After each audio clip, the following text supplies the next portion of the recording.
बढ़ते खबरों में आगे यमुनानगर से खबर है, जहां कृषि मंत्री श्याम सिंह राणा का बयान आया है सामने। सरकार एमएसपी पर धान की खरीद कर रही है। कृषि मंत्री ने कहा कि 22 सितंबर को खरीद हुई थी शुरू और 27 तारीख को एमएसपी पर ही उनके खातों में पैसा आया है। 22 सितंबर को खरीद शुरू हुई थी। कृषि मंत्री श्याम सिंह राणा का बयान सामने आया है। सरकार एमएसपी पर धान की खरीद कर रही है। 27 तारीख को खातों में पैसा आया।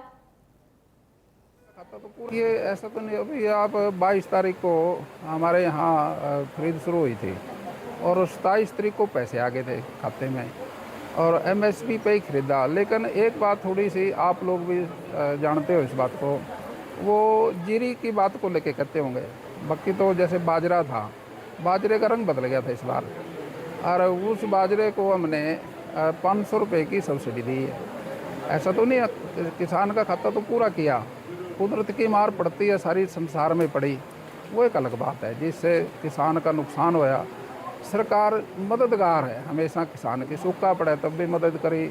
अब बाजरा है, जैसे धान है, जो हमारा खेती पोर्टल था वो खुला है। अब उसका जो हमारी वेरिफिकेशन होने के बाद जो नुकसान होगा उसकी भी भरपाई करेंगे।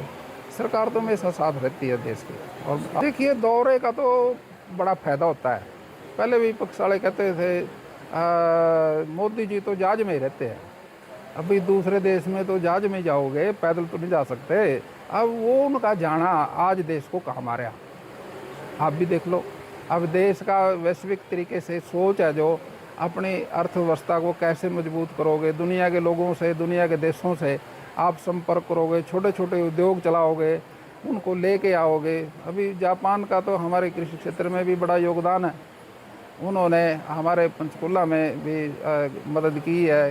ये जो हॉर्टिकल्चर का जो स्टोरेज है, भाई एक बार चीज़ पैदा तो कर ली, फिर उसको सांभ के रखना भी बड़ी बात है।